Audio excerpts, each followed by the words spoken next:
I didn't think I was going to train my dogs again. And I've competed in agility from the time I was a very young girl. Like I started competing at age 17, but even when I look back at the very few pictures of myself that I have, because I was always overweight and I had bad skin, I never looked happy. It was more so I was addicted to the high that I was getting running as fast as I could, over exercising, all those sorts of things. And I loved it, but it was more of an addiction. Whereas now when you watch me run with my dogs and everybody comments on this, like it is pure joy. It doesn't matter whether we do well, it doesn't matter whether we place. It's just the fact that I get to run with my dog as fast as I can and have a good time and, go to trials and be able to eat normal food while I'm at a trial without having reactions. Because when you're camping in the... Hello and welcome to the Weight Free Wellness Podcast. I'm Tara Bachland, the founder of the Weight Free Wellness platform.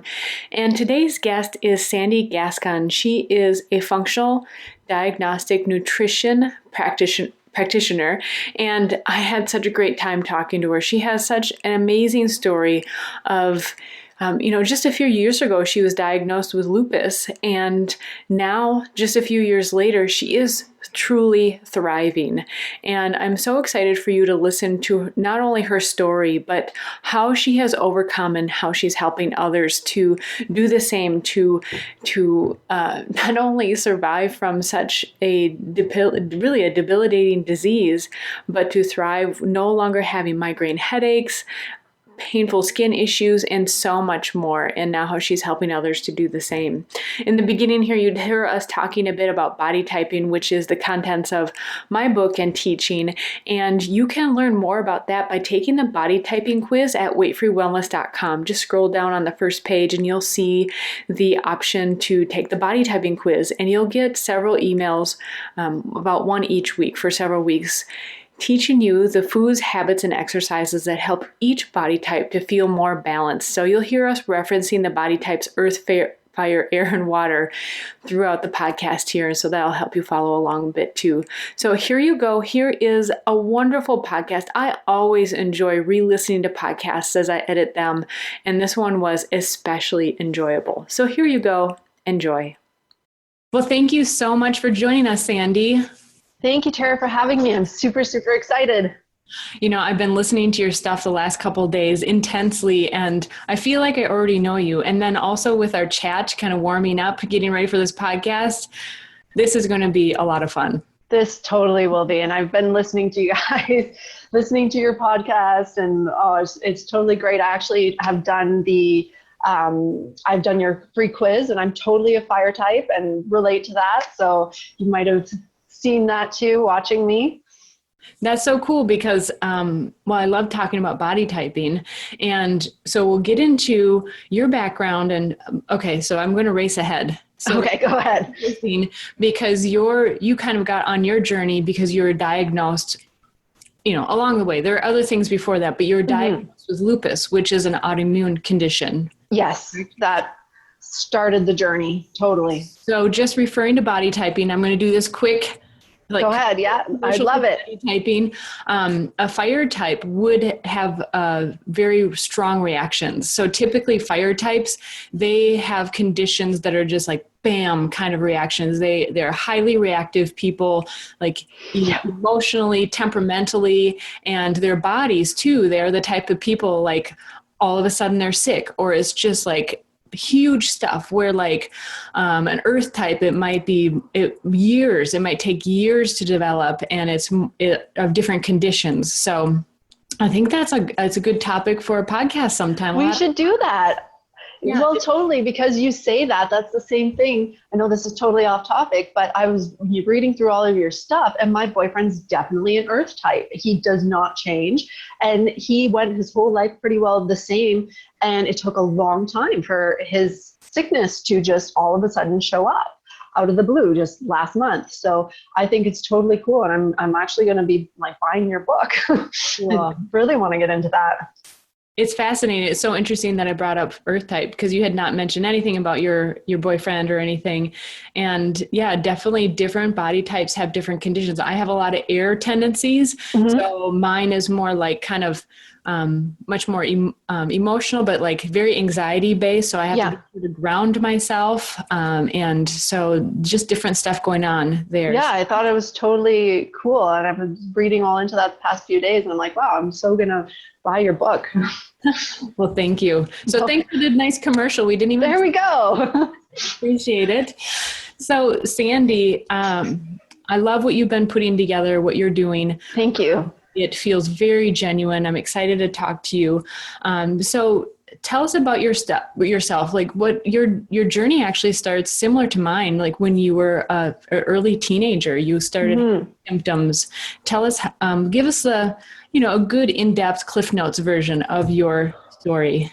So it actually I started getting sick really young, and everybody has strep throats now, like with antibiotics and vaccines and all sorts of stuff. We're all going through the strep throat or ear infections, one or the two. But I got my first migraine at age 7, and it was very debilitating throughout my childhood and my teenage years. And when I was about 13, I started suffering from a lot of insomnia, and I stopped sleeping. I became depressed. I was cycling back and forth between being depressed and manic. Normally when my migraines would hit, I would be out for a week or two with complete depression in bed. And then once the migraine was gone, I went into this like complete manic state, go, 24/7. I got a lot done in that time. And so as a teen, we really tried every medication that was out there for the migraines. Nothing helped. And when I was about 20, 21, or maybe 19, somewhere around there, just when I was getting into university, I was put on Effexor for depression. And that made my migraines pretty well go away. But I was a zombie, like just no emotions whatsoever. And that was okay because I had suffered for so long from the migraines that the break from the pain, and you don't really realize the change that's happening in you with your mood, that is just all of a sudden you're becoming a Vulcan, like on Star Trek, no emotions. But I finished my university degree. Everything was, I decided not to go the doctor route, and I went and became a massage therapist. I went to school for that. And just as I was graduating, I got food poisoning, and it was a very severe case. I ended up in the hospital. They thought I had meningitis. My fevers were like 104. I ended up having a lumbar puncture.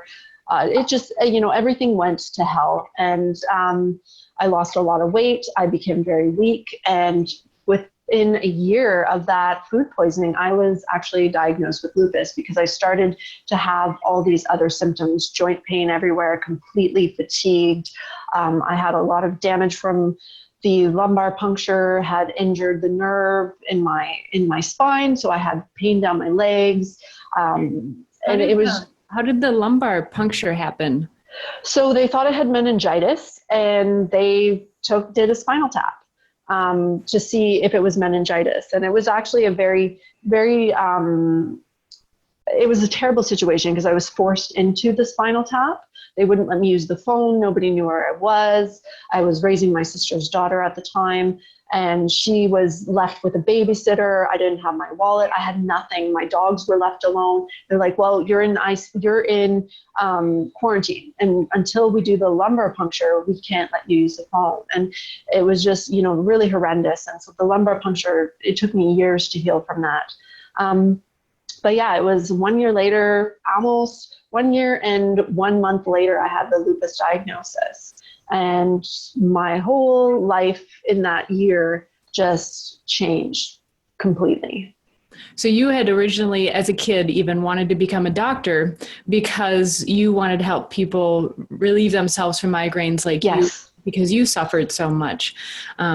But I can relate to what you're saying, that you decided not to go the doctor route. And for me, similarly, because I didn't find those solutions within the traditional, well, I say traditional, allopathic medical route. Mm-hmm. So didn't you have a biology background or do pre-med or something? Yeah, I did a degree in biomedicine. So I have a 4-year honor degree there with many minors because I was overloading all the time. That fire type, go. I'm not going to take 4 courses. I'll take 6 courses. So I did put my body, I totally take full responsibility for what happened to my body because I didn't take care of it. And I went whenever I was able to, I went at 150%, and just did way too much and did not nourish my body at all. So at age 13, you started experiencing migraines, and these were just not just headaches. I mean, you would spend up to a week or so in a darkened room. Yes. Oh yeah. It was horrendous. I ate, don't get me wrong, when I had the migraines, I ate a lot, preferably dill pickle chips. That was the one thing that I could really stomach and I loved to have. And it's funny because I haven't had really dill pickle chips since my last migraine. But it was, yeah, I would do a lot of eating popsicles and things that are cold, but mostly it was just bed, eat, bed. That was it. It was very literally dark times. Mm-hmm. And like you said, then you'd come out of it, do all that you can. And then it sounds like you couldn't even predict. No, it was just very cyclical. And I understand it now that I have a really good understanding of neurotransmitters and how the brain works and how, your serotonin and your dopamine is in balance. But then, I had no idea. So it would just, my stores would be exhausted and I'd crash with a migraine, and then I'd have that, that week or two break of doing nothing. And then all of a sudden I'd have enough to keep me going. So for some people, they really get a relief knowing that they finally have a diagnosis. Was it actually a relief to you to have a name for what you were experiencing? Well, I thought it was going to be a relief. I thought it was going to provide answers. And it actually, it put me into this depression and this hopelessness. Like when they told me, you have lupus, you're going to literally be dead in 10 years if you don't take these meds. And this is not something you're ever going to get better from. So I wanted the diagnosis to explain, okay, why is this happening? Why am I having this pain? Why am I so tired? But knowing what I know now and what I went through, I ended up having to see, and I haven't shared this with a lot of people, I ended up seeing a psychiatrist for over 6 months. And I was in a really dark place after that diagnosis. And it wasn't so much because of the lupus. It was, I felt very, because I literally sold everything. I quit my job. I moved home with my parents. And it was more, I felt like a failure. And it was, I had never wanted to be on disability because I didn't want to end up like my mother, who's on disability. And now I understand my mom's perspective a lot more than what I did then, because of a lot of the emotional healing that I've done. But, I did not want to be like that. And if it was such a hard thing for me to do, to quit everything and not support myself when I had, I'd taken care of myself. I've been raising my sister's daughter since she was 4, and we were away from home on our own, and I had 2 horses. I had a successful, I had went to work as a massage therapist, so I was making money, and all of a sudden, that was gone. That's a stark change. Yeah. Imagine. Yeah. So will you give us a highlight or just an idea? What is lupus? So it is, in the modern terms, it's classified as a autoimmune condition where the body is basically attacking itself. You're producing antibodies for your own DNA. So your body can attack any organ, any joint, anything. So it's diagnosed with a specific amount of symptoms because they group a lot of symptoms together, like a butterfly rash, sensitivity to heat, fatigue, joint pain, and then a positive, it's called an anticardiolipin marker that they find in your blood. So when that's positive, plus a certain amount of symptoms, they give you that diagnosis. So it sounds like different people can experience different symptoms. Yes, it's like the disease of many faces. Mm. And so do you see, looking back, that you actually had the symptoms early, but they weren't being categorized? I really think that the food poisoning and the gut damage really caused that big spiral into the autoimmune condition. It is very hereditary in my family. A lot of people in my family have various autoimmune conditions. 3 first cousins have lupus. And yeah, I did, I've had sun sensitivity for ages. I don't anymore, but for my whole life, sensitive to the sun. I also had joint pain as a teenager. That could have been contributed to the medications I was trying. So, but yeah, I did have symptoms earlier, but now I am not a big fan of a diagnosis. I find, just treating symptoms and grouping symptoms together and then telling somebody you're going to have that for the rest of your life is not the way to go. Mm-hmm. Wait, there's so many directions we can go here. I'm going to try to stay focused. So you had talked about, and I encourage people to listen to your material, because especially if you're experiencing any of these issues, migraines, even the symptoms, it sounds like there's a myriad of symptoms of lupus, that helps so much to hear a person's story and how they got through it. And a turning point for you, it sounds like, was when the migraine medications were no longer working and you wanted to get off. Yeah. But I couldn't get off. It was not easy to get off the Effexor whatsoever. It was probably one of the hardest things that I've ever done. I tried many times to go cold turkey, and I would never, ever recommend that to anybody because it would put you close to suicidal. It was very, very horrendous. So don't ever stop medication cold turkey. And if you are on medication, you should be working with a practitioner before going off. But I had to figure out the migraines because, lupus there was the pain and the fatigue from the lupus, but then these migraines came back. And I had a good 5 years without any horrendous migraines. So they were back, and that really started my researching to find out how the heck do I get off this drug and how do I fix these migraines. Mm-hmm. It's very interesting. We run another podcast that's coming up soon. It's my husband's podcast. It's called Real Spirit Journey. And there's a lot of spiritual aspects to it. And one of the main contributors, his name is Matthew Wood. He's a very well-known herbalist. And we were just talking about yesterday how herbs actually go to the original layer, like where you actually healed, where medications just abate the symptoms. Totally. When you get off of the medications, the symptoms can be worse because they were just suppressing. And so they just they get louder. Totally. Is a way of explaining it. But and I agree, because you're suppressing the root cause. The imbalance is still there. And with a medication like Effexor, and for me, Effexor is what's called a serotonin reuptake inhibitor. So it's preventing your serotonin from being degraded. And serotonin, when it's high, you feel good, you're happy. When it's low, it's, migraines are a common symptom, depression, food cravings, all sorts of things. And the Effexor is keeping your serotonin from being broken down, but it's not helping you make more. And it's not addressing, okay, why are you under so much stress? What's happening that you're not able to produce your own serotonin? So I actually used amino acid therapy, and I literally was able to rebuild my brain. And I have not had a migraine now it was 4 years in November. And I rarely, my mood is really, really stable now. I have great energy. I'm happy. It was just, and I thank the Effexor because I was able to by going off of it, I was researching, and it was actually going off Effexor that I was able to find the amino acid therapy and find the training that I needed through Dr. Kalish and Julia Ross that explained amino acid therapy to me. And now I've helped so many people, heal from their migraines, depression, anxiety, just by rebuilding their brain naturally, giving it what it needs.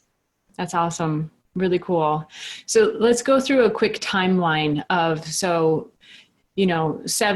age 7, you had some symptoms. 7 was the migraines. Yeah. And then 13 is when I started to get really depressed and have the sleep issues. And then it was, I think about 19 or 20 when I was put on the Effexor. And then it was in 2011 that I had the food poisoning.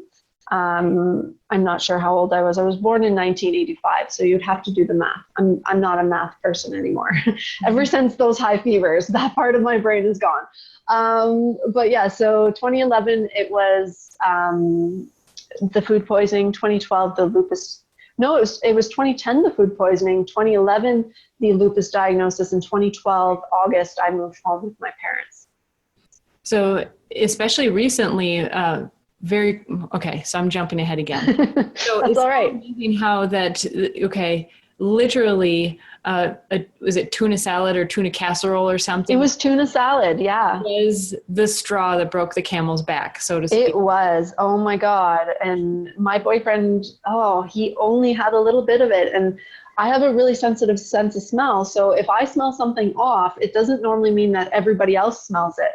And he's like, no, it's fine. But it wasn't fine. And I love tuna salad. It took me a long time to be able to eat tuna salad again, but I do love it again. Oh man. And I ate so much of that salad. And that night I was in the hospital. Wow. But it sounds like it was a blessing too. Like it sped up the symptoms. Yes. To then, obviously changed my path. It changed my whole life. Yes, it's totally a blessing. Everything does happen totally for a reason. I believe it. There was the biggest lesson of my life came from that diagnosis.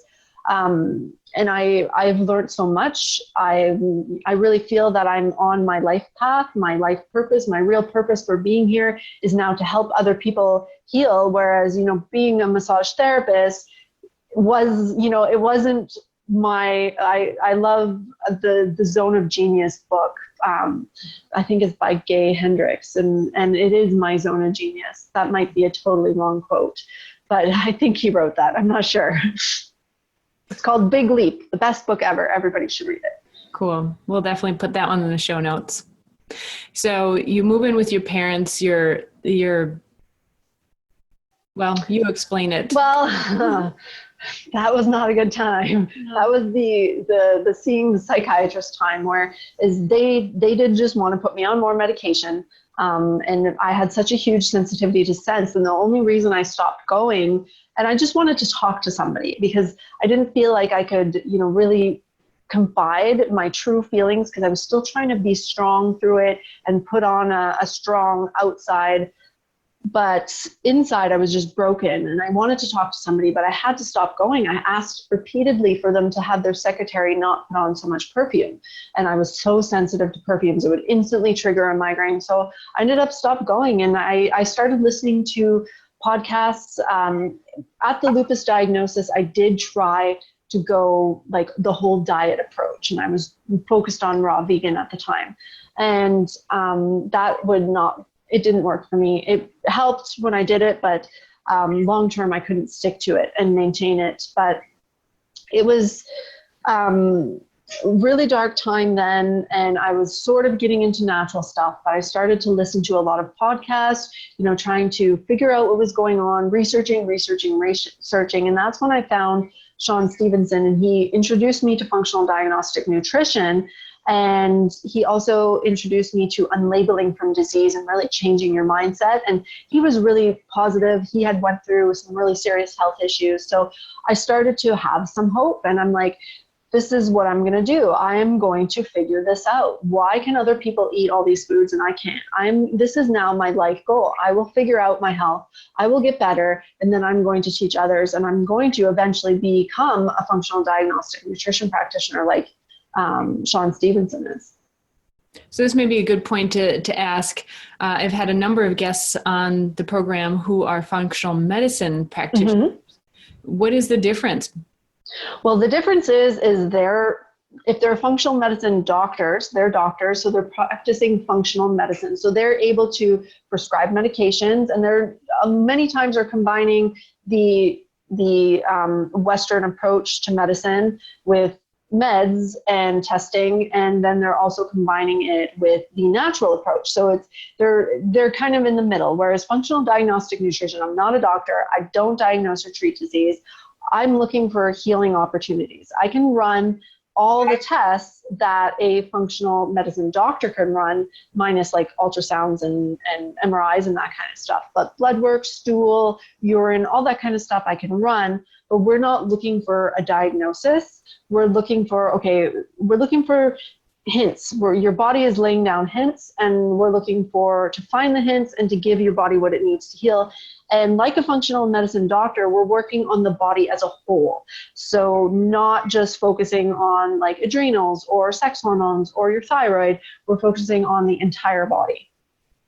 So this sounds, even when I was listening to your materials, it sounds like you do some of the very similar or same kind of testing and Yes. similar routes to healing. Approaching, you talk about the adrenals, but the liver in particular, the detoxing, diets and so forth, but really choosing the correct route, not just a standard route. Exactly, because everybody is so different.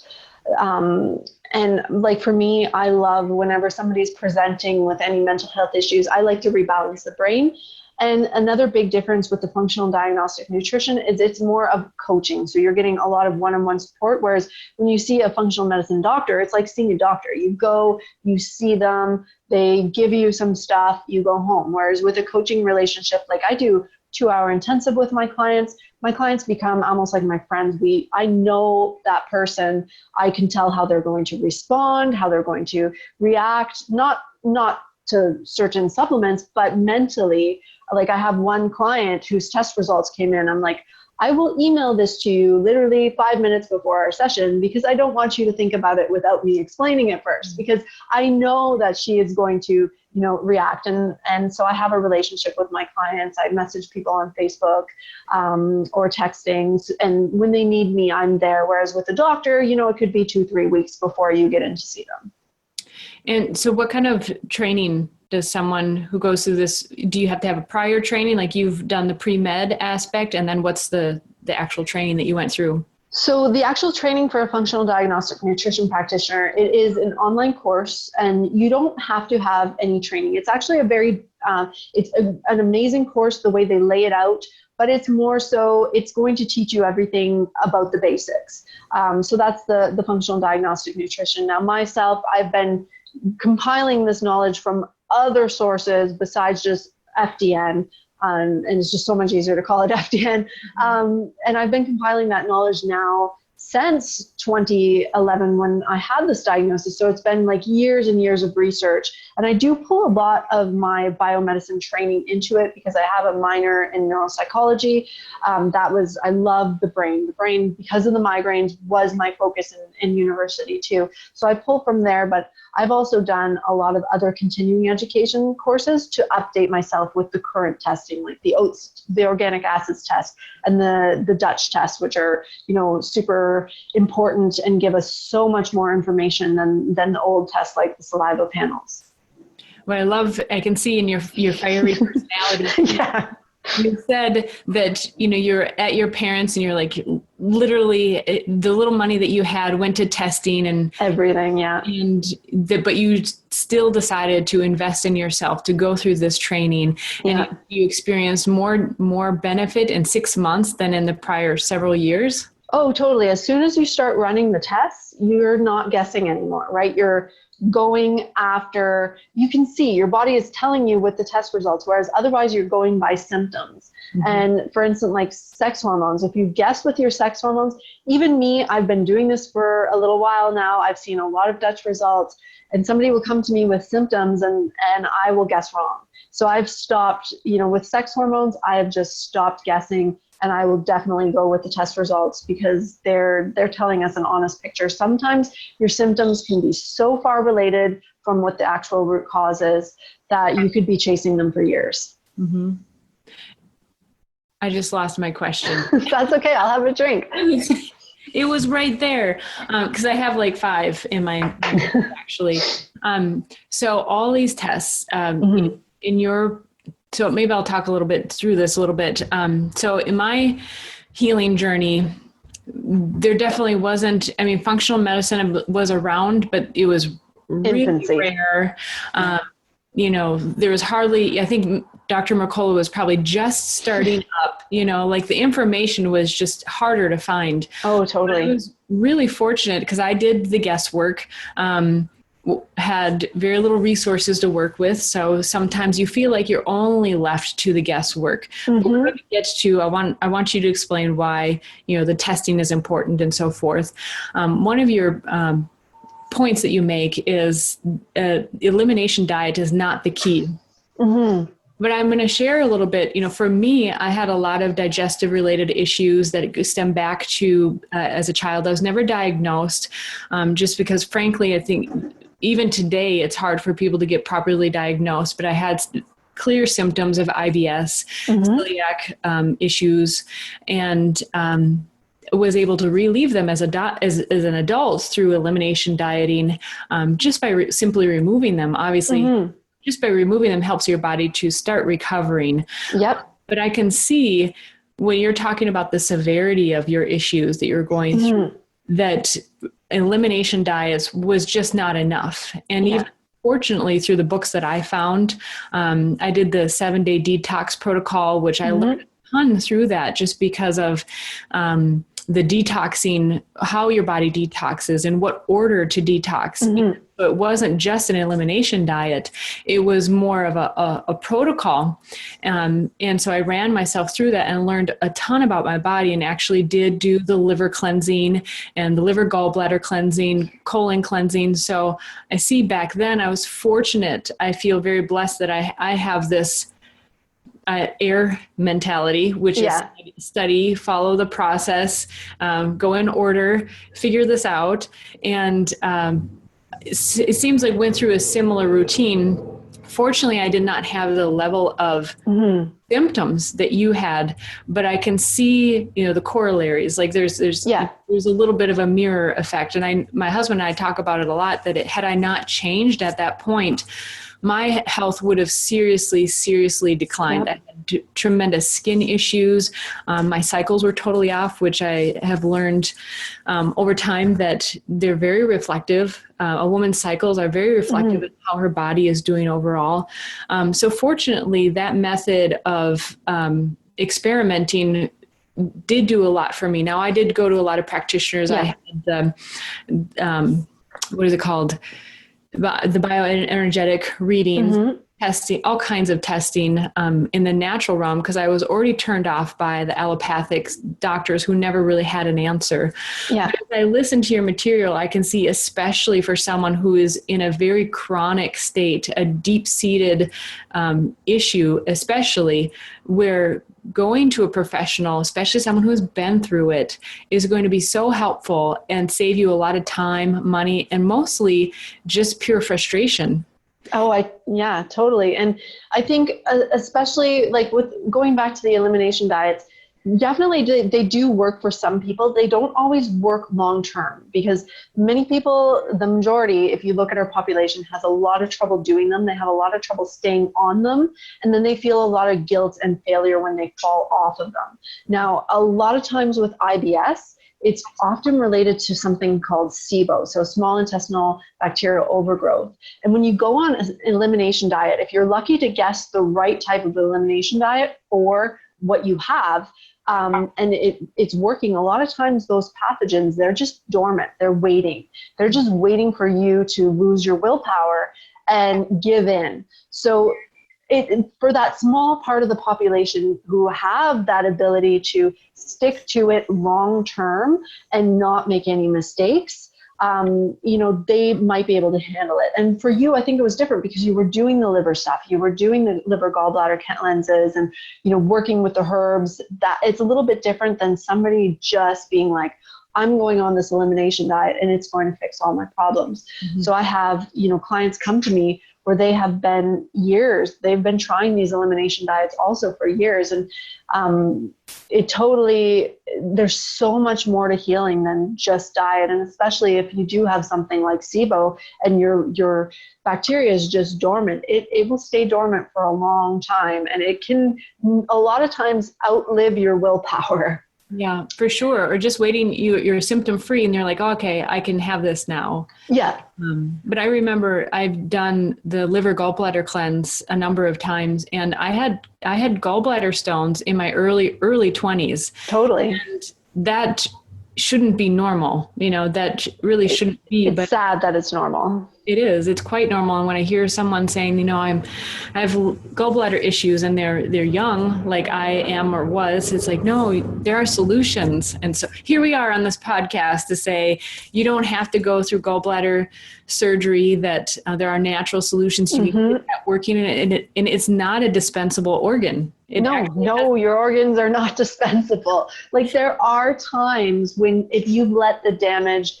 get so severe, like I do have a client who she has a lot of nodules in her thyroid, like she's up at 17, and there is a time where, okay, this is becoming dangerous. But if we had a different outlook, that we approach this naturally from the beginning, when the first symptoms start to appear, then these things wouldn't escalate this far. Like had I known at age 7 that I needed to boost my serotonin and fix my brain chemistry that I inherited from my mother and that side of my family, it would have been I would have had a lot different of a life. And so now it's amazing to have this knowledge and be able to, share it with other people and help them heal, hopefully before they've gotten to a very chronic state. But I've seen on my journey and talked to so many people who have healed from some amazing, amazing things. Yeah, I'm a firm believer in these types of paths of healing. I believe it, like I say on my website, shedding light on the many paths to healing. Yeah. There certainly are certain ones, especially for physical issues like this, that are remarkable in the results. So I'm curious, you talked about serotonin. What were some of the early shifts that you made or the tests that you took that revealed what really started helping you? Well, for the migraines, that was all trial and error. So I did make a lot of success with trial and error, but it got to the point where my last issue was my face. I was feeling better. My lupus was technically in remission.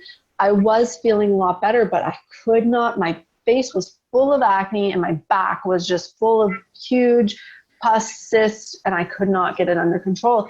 And so I ended up going to, I started fooling around with my hormones, just doing herbs and guessing on my symptoms. And I ended up really lowering my estrogen too far. I thought I was estrogen dominant. I wasn't. And I ended up lowering it too far, and I developed interstitial cystitis, which is, if you ask me, would you rather have your bladder hurting or your brain hurting? I don't know that I would be able to tell you which one was worse, because they're both horrendous. And the bladder was actually the one, because I tried for a whole year with no success, no relief, and I refused to take any medication for it. And I was suffering so much that I finally was like, okay, I'm making this big investment into the FDN course and being able to run the tests on myself. And it was, really the Dutch test is very pivotal in telling you a true picture of your hormones, because we can guess, and sometimes we guess right. But when we don't guess right and we do silly things, and then we run into more problems. And it's great. The trial and error is, if that's the only option, then that's your only option. Testing is expensive. Like there's no getting around it. Getting healthy costs money. But it's not a cost. It's an investment in yourself, because when you feel better, you'll be able to make that all back. But if you have to go the trial and error route, then you have to expect that you're going to have step forward and then you're going to take some back sometimes. Like you will take some steps backwards. So my favorite tests right now definitely are the Dutch test and the organic acids test. So what, briefly, an overview, what is the Dutch, you say the Dutch test tests hormones, but which one? Yeah, so it's, a lot of people right now they're still using the saliva hormone panel, and that's testing like your adrenals and your sex hormones. The Dutch test is a new test that uses dried urine and is testing, so it's going to test your cortisol, it's going to test your estrogen, your testosterone, your progesterone, your DHEA, so all the sex hormones, but it also shows their metabolites. And metabolites are how your body breaks down those hormones. And those metabolites are often way more important than the actual free levels themselves. And they give you some really big clues into how you can heal. So in a way, maybe an analogy might be like, it's like a stool sample is to showing how you're digesting like showing if, Yeah. are there actual pieces of food or is something broken down enough? This is showing how the hormones are being processed in your body. Yeah. How your liver is breaking them down. Yeah, it sounds really enlightening. Like it would be super duper helpful. Yeah. I love the test, and I get like, it's like I'm like a kid at Christmas whenever I get an email. You have a new test analysis ready. This person's test result is ready. And I'm like, yes. Yeah. It's like, let's go and solve this puzzle.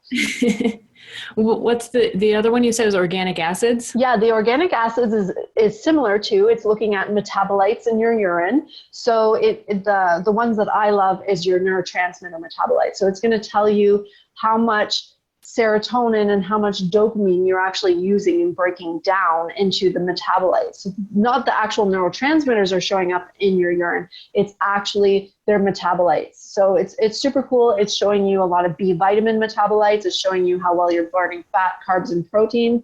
And it's giving you a lot of bacterial and fungal markers, plus a lot of other stuff. It's big powerhouse test. Some really valuable information, it sounds. Mm-hmm. Those are like your go-to. I mean, it sounds like you probably have a number of things that you run people through. Yes, it all depends on how they are presenting, whether we run a Dutch or an oats first, whether we're doing, stool samples right off the bat and looking for pathogens. I've found that because I work with a lot of people, and I myself was one of those people who was severely reactive, like a fire type, and I tend to attract a lot of fire types too. And so these people are very reactive. Anytime they take a supplement, they have these huge, massive reactions. Anytime they try to kill a pathogen, they have a massive reaction and they almost like want to die. So I find it's so much easier to work on the liver first, because the way the liver works is it's already dealing with all the toxins in your body. And when you start killing things, they're going to give off more toxins. And if your liver pathways are not working properly, you're going to run into a lot of problems. So I like to get the histamine response down, get those reactions down, get the person feeling a lot better, boost their hormone levels, boost their neurotransmitter levels, really have them feeling a lot of relief from most of their symptoms before we get to the root cause, which is normally always, pathogens in the gut. There could be underlying things like Lyme or mold, that kind of stuff. And heavy metals is a big one too. I normally save that more so towards the end, depending on the severity, because heavy metals are something that you're going to be dealing with you can't just magically detox a heavy metal in a month or two. Like you're much better doing a slow detox for a long period of time. So I like to do the whole body. Well, your body has to be robust enough too, because you're actually reintroducing your body has taken these heavy metals and put them somewhere in your body to store them away. Safely. Cleanse them out. Yeah. You're actually having to readdress the issue. It's kind of like cleaning your closets that you haven't cleaned for 20 years. And or if you're a hoarder, it's more like being a hoarder. So it's a big task and you have to feel well enough to tackle it. Yeah, it's a big one. That's really important. I remember before when I had the aha moment that I had heavy metal. We all have heavy metals, but they're to different degrees. Yeah. But one of my aha moments that I was really toxic to a degree with heavy metals was, I don't remember if it was I think it was when I was starting to do a heavy metal cleanse, and I tasted metal in my mouth. But then I remembered, that's the taste that I taste when I eat kiwi. I used to love kiwi. Yeah. I would get a metal taste in my mouth, and it clicked in my head that it was binding to the vitamin C, that the vitamin C was attracting the heavy metals. Mm-hmm. And so I really liked vitamin C, but it wasn't a kiwi, but it wasn't a pleasant experience. And after I did the cleansing, I could finally actually really taste what a kiwi tastes like. And that was I love to share that story whenever I can, because it's one of those things that's not really until you start experiencing it that you're like, oh, wow, that is so cool. Totally. And we don't realize like how much all these things all together, the toxin buildup, the pathogens, the stress in our lifestyle, everything is contributing. And sometimes a lot of people, they feel like it was just one thing. Like for me, the food poisoning that pushed me over the edge, but all these stresses were already present. They had been present for a long time. So there's no point of, trying to find out, okay, what caused this? Well, it's a lifetime of things that have caused it, totally. And everybody has heavy metal issues. Mm-hmm. Totally. So I went off on another tangent, but I don't know. What were we talking about before? Well, it started, it started with, now I forget. Started somewhere. You were good. I was going to bring you back to the point, but anyways, so what are some, do you work with herbs? What kind of remedies do you use with people? I use sometimes just basic nutrient supplements. I do work with a lot of different herbs also. It really depends on what we're up against. I do sometimes even use bioidentical hormones, depending on the person's age and whether that's something they want to look into. So I use a lot of different modalities. And for me, I am very big into the mindset training right now. And I think with my coaching, a lot of times people are, you're hiring a coach because they're going to take your focus away from the disease. You're not going to be researching. You're not going to be focusing on symptoms. You're going to be focusing on healing your mind and changing your belief system, like learning about positive affirmations, and really changing the way you're thinking, because our brain impacts and our thoughts really impact the way we feel and our health. It almost seems cliche, because there's so much out there these days on positive thinking, but it's, when you experience it, it's so true. And I love that little video that you do. Well, there are a couple of reasons I like that. The short video you do from your phone, sharing your why, essentially, think positively, don't own your disease. And then you end it with of you and your dog, and you're like, here I am. I love it. Look at me. I'm running. I'm running.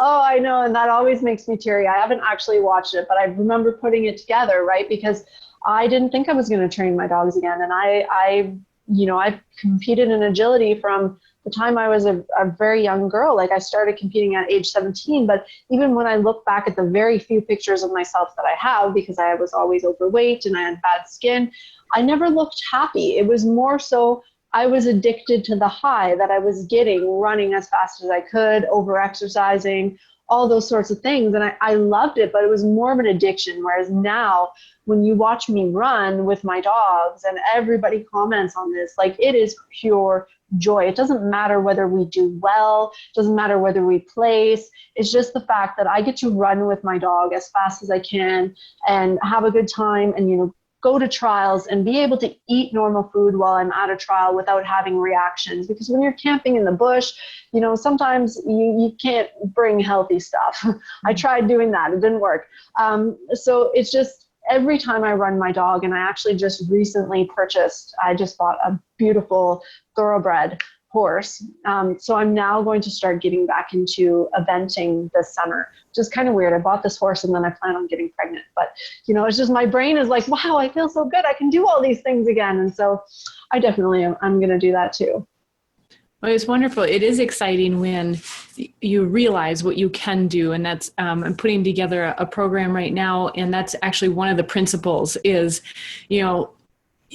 sometimes illness happens over time so much that you forget what it's like to feel good. And so you have to almost use your imagination to think, what will it feel like to feel well? And what would it be like?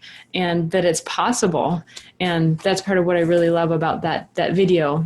Yeah, that's what the whole video is about. It's about visualizing your goals, because when you start visualizing and using your imagination, you're going to it's going to motivate you to do something about it instead of just being in that repetitive cycle of negativity. And, you just feel like everything's over and your life is done. But it is possible if you give your mind that goal, your mind will set things in motion for you and get the ball rolling so that it can happen. And if you don't do that step first, it's going to be really hard to get motivated if you're at a period where you don't have any hope.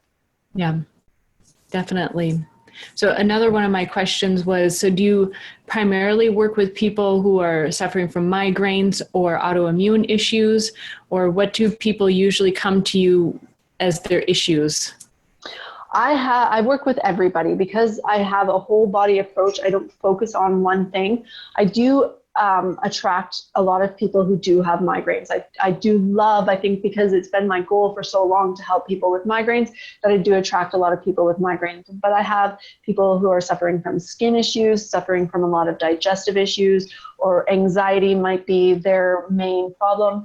I do have some people that come to me with IC, interstitial cystitis.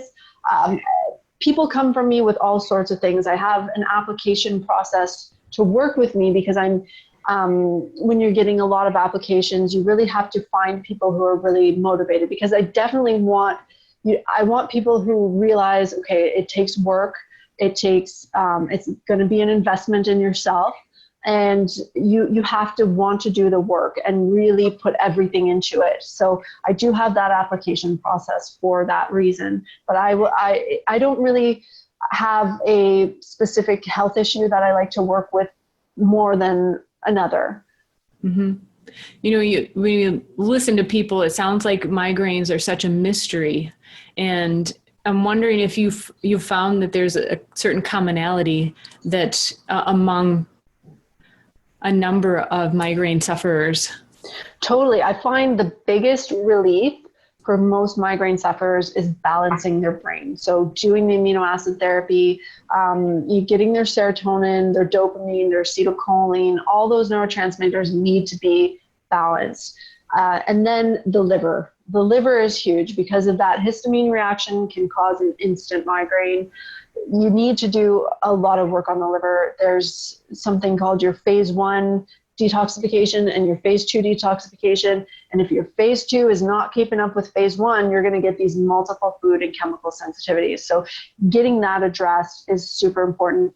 For women, our hormones can play a big role in migraine. So if people are finding that their migraine is more around day 12, day 14, that could be more like estrogen, histamine, mast cell type thing. If they're having it closer to the end of their cycle, then I would be thinking low progesterone. But again, we don't know. Running the Dutch test is going to show us, okay, this is what's really going on with your hormones. But those are, specific things that you can look into. Pathogens are going to be contributing, like gut bugs. They're going to really be contributing to the stress that are causing the imbalances. So we have these imbalances in our adrenals, neurotransmitters, thyroid, and sex hormones, but they're caused by the underlying stress in your gut or heavy metals or stress in your environment, because your lifestyle could be like full of a lot of toxins or mentally stressful, emotionally stressful, that kind of thing. So you want to address the imbalances, but then you also have to get to the root cause. Definitely. And there's so much, having had liver cleansing issues and stuff myself, even in Chinese medicine, there's so much correlation with the liver. There's so much going on, or even emotions. Mm-hmm. And our bodies have so much to handle that we don't realize that our livers are processing so much from the toxins in our environment to our foods. And so it just adds extra stress. Totally. And I hear it all the time that people are like, well, it's our liver's job to detoxify. Our liver, it's working perfectly fine. That's what it's meant to do. Well, in evolutionary terms, we were never designed to hit the Industrial Revolution and have the amount of toxins, I almost said it. Sorry, that's an inside joke. Yeah. So the GMOs, you have pesticides, you have medications, you have caffeine and different drugs that we're taking, the amount of sugar we're eating, the lack of nutrients in our food. Like, our liver was never meant to handle that. So it does need support. It does need cleansing, and you have to rebuild those two pathways. Like phase 1 and phase 2 needs to be addressed. Yeah, it makes a huge difference. Mm-hmm. Personally. So Interestingly, I've had a fair number of Canadian guests. You're in Oh Canada. yeah. Yeah, I don't, it just Yeah. happens. I don't know, but we're neighbors. I'm in Minnesota, which is a neighboring state to Canada. And I'm really bad at geography. the way I describe it is, when I travel is we're in the middle of the US, Okay. bordering Canada. So You're at the top? we're at the top. Yep. Like Alberta is above you or Manitoba? That's where I don't know. Okay, me neither. We're to the west of the Great Lakes. We actually are bordering, we have a lot of lakeshore on Superior. Okay, so are you close to Michigan? Yeah. Okay, I know where Michigan is. Yeah. Relatively close. Yeah, because Ontario, where I'm from, is like right above Michigan. So I'm like 5 hours north of Toronto. We still have a bunch of snow here. We actually just had a huge ice storm the other day. It was quite scary. So, well, we share cool. a fondness for warmer weather, to be warmer places in the winter. So yes, I have windows open for the first time this year, which I'm super excited about. So we're not there yet, but my dog did. My old Chihuahua, she actually laid outside today in the sun, so that it means it is warming up. Totally. Yeah, hopeful. Yes. It's hard to believe when you live here that there's further north to go. Oh my. When winters seem like forever here. Well, I say that I'm definitely, for all the Game of Thrones fans, we're north of the wall. Like the White Walkers live here. You don't want to come here. It's really, really cold. Yeah, people think I'm crazy for even living here. But the reason I brought up Canada, actually, is not to have this quirky talk here, but no offense. I'm not saying. Oh my goodness, don't. Quirky. But was to talk about, are you able to work with people in the U.S.? I mean, how does it work? Your services and so forth? I actually work with people all over the world. I have clients in Germany, Australia. The majority of my clients are in the US because all the testing is done in the US. It is actually the best place to live if you want to do natural anything. So you have the access to the testing. You don't have to worry about customs. You don't have to worry about extra shipping charges. All the great supplements are in the US. You've got like Amazon Prime and super shipping. So the majority of my clients are in the US. Canada, it's very expensive to do it here because our dollar is so low. So I don't have as many Canadian clients. I'm really, my UK clients our base is getting really big too. But the majority of my clients definitely are from the US. That's good to know. Yeah, and it's hopeful also that, I mean, while there are still limitations, especially with insurance and so forth, that basically, if you're going to go the natural route, usually you're going to have to pay out of pocket. Yeah. But in my experience, you're going to get much better results, especially with a trusted practitioner. So, for me, that's just a way of life. To me, medical care is out of pocket. I totally agree. Medical care is out of pocket because it affects your job. If you go the normal medicine route, you might, like in Canada, everything's paid for, right? But you're just going to keep getting sicker and sicker and sicker because you're not going after the root cause. So yeah, I have no problem. I lost count for the amount of money that I've spent on my health, and I'm always working on my own health more because I think that it's not something you do for 6 months and you stop. This is a lifelong thing. The amount of toxins in our environment is not going to go away. The amount of stress in our life is not going to go away. You start to feel better. The odds are you're going to have more stress because you want to do more. So it's really something that you have to do lifelong. And I have no problem. Like if I'm running, I normally run a Dutch test on myself every few months just to monitor my hormones.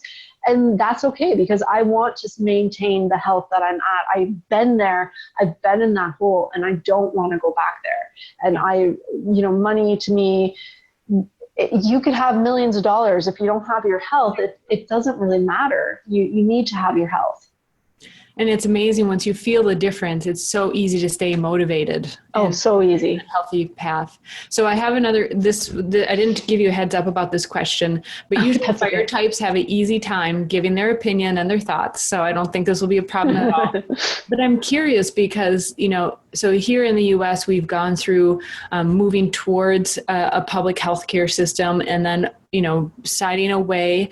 And I've actually lived in a country where public health was the method of healthcare. It was Latin American. My boyfriend's joining us on TV. Hello. So actually lived in Brazil for a while, and there, now given each country is going to be different, there's so many factors, but if you were just dependent on the public health care, you could literally, the joke, and I'm putting this in air quotes, the joke is that you could go to the emergency room and die before you got attended. And if you weren't wealthy, that's the only health care that you have, and essentially it was extremely poor health care. That to have any decent healthcare whatsoever and get attended to in any decent time frame, you had to have your own health insurance. And so that's my only experience more firsthand. I mean, so my question is, so I've heard stories like if you're in Canada and you have cancer, you could die of cancer before you even get a chance to have an appointment for if the route you're taking is chemotherapy. I have another great podcast with a man named Jack Kungle who shares how he healed of cancer twice naturally. So I forget the number. I think it's in the early 40s. That's definitely one to check out. I do really appreciate that Canada is pretty open, very open with their medical marijuana uses. And that's coming up, can appreciate that. So I don't know how apprised you are with what's going on in the U.S. with the debate over healthcare, but openly, please share your opinion on the difference between a public healthcare system or a privatized. Well, my view on it sort of just changed a little bit. Before, I did want a privatized healthcare. Being here where it's a public healthcare system, I did see my good friend die the night before she was supposed to get a pacemaker surgery. So she had to wait. She went for her appointment. She knew she needed a pacemaker, and the earliest date she could get in was 3 weeks, and she died the night before. So, I see that aspect of it. And I also do see, okay, it's very forced healthcare. We have no choices. But like your circumstance of getting a spinal tap. They wouldn't let me use the phone, or I had no choices. But at the same time, I just I had an experience with my boyfriend he's the typical earth type, and he had a brain hemorrhage last month in February. So he was very, very lucky, one, that it was not severe whatsoever. So even had he not went to the hospital, he would have healed. But we were very lucky that the hospital he went into gave him a CT scan, found the hemorrhage, shipped him off to a specialized care hospital. He was there for a week. He had 2 MRIs. He had in total 4 CT scans. He had an angiogram, and he didn't have to pay for it. Now, is that common? No, because a lot of times these hemorrhages are missed because our hospitals are normally so swamped that a lot of these things are missed. And yes, a lot of people do sometimes die waiting, but then a lot of people, they are taken care of. So, but in Canada, if you do have money, then definitely you're able to bypass these lists. If you know people, you're able to bypass the waiting list. If it is really severe, you also bypass the waiting list. If they think you're going to die, you will bypass it. But at the same time, would I be more happier, paying a certain amount per month and be able to have some more choices? Had you asked me this question 2 months ago, I would have said, I want private healthcare. I want it really bad. And then now with this thing that just happened with my boyfriend, who, yes, I totally understand, I'm a health coach, but up until 4 weeks ago, he did not listen to me whatsoever. He's on he's totally on his own path, right? Damn earth types, they don't change. So, now, and I'm one of those people that if these things happen, I definitely will change my view. And now my opinion on it is, I don't know, because had that happened and we didn't have insurance and we were in the States, or, had that happen and we had a big deductible, that would have came right out of our pocket. So I honestly don't know the answer. Would I like some changes in Canada? Yeah, but all of a sudden now I'm like, wow, okay, maybe I don't really mind our healthcare system for the emergencies, but do I like it for chronic care?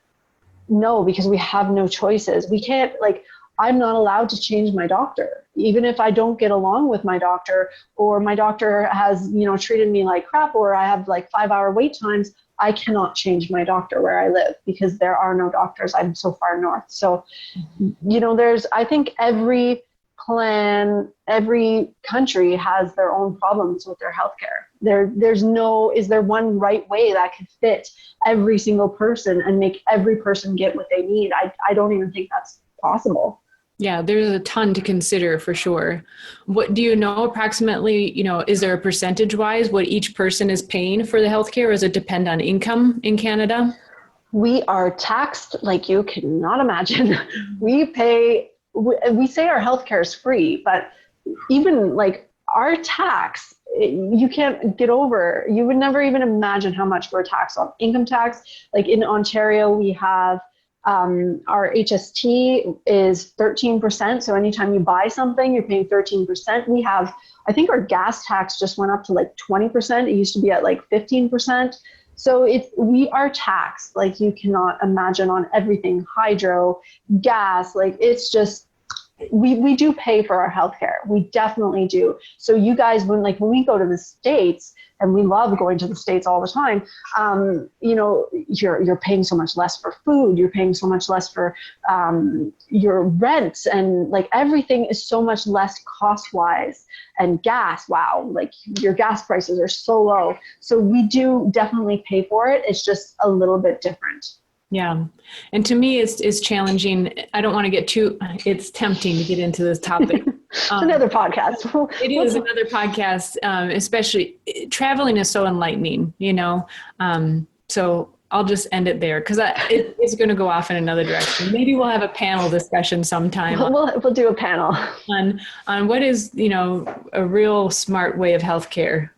Yeah. Without too many fire types on the panel. Yeah. Oh my gosh. Yeah. We're actually thinking like we're going to be having a baby because when you go through, I have a free training for everybody. I talk a lot about when I had lupus, I didn't think I was going to have a baby. And now, I'm prepping my body to have a baby, and we're trying to decide on the birth month. And I want an April baby, even though it's another fire type. I love April people. I get along with them. But yet my boyfriend, who is an April baby, he wants to have an August baby because all of his friends are August people and he gets along with them. And I think irregardless, we're bringing another fire type into this household, and it's going to be very hot. It's going to be hot in here. And ultimately the baby will decide. Yeah, well, it's a little bit more complicated in our situation because we definitely have to plan a certain date. So it's either we try in July or we try in November. So, well, there you go. I don't know. So, we've had a wonderful conversation. Yes, it was lots of fun. Lots of fun. Before I forget, because I have forgotten this before when I've had really good conversations, where do people learn more about you? And so you can go to www.motivatedtoheal.com, and I actually have a free training. So you can go on the top menu and it says free training. Click there. You just put in your email address, and I have a good 5 hours of free information that will come via your email. So just check your junk folder. And you can find me on Facebook at Motivated to Heal. I have a Facebook group that people can join, and also a Facebook page. Now on Facebook, it's Motivated with the number 2, but when you're going to my website, it can be TO or number 2, just motivatedtoheal.com. Okay. Well, I'll make sure to have those links in the podcast notes as well. Awesome. Any parting notes, messages that you'd like to send anyone who's going through what you've been through? Just be positive. There is hope. Don't give up. Giving up is I had that period of giving up. It's a very dark place. There is hope. There is help. So you just have to switch it up. You have to change your thinking in your mind. And when you get into that positive framework, you'll see a lot of changes. Awesome. So true.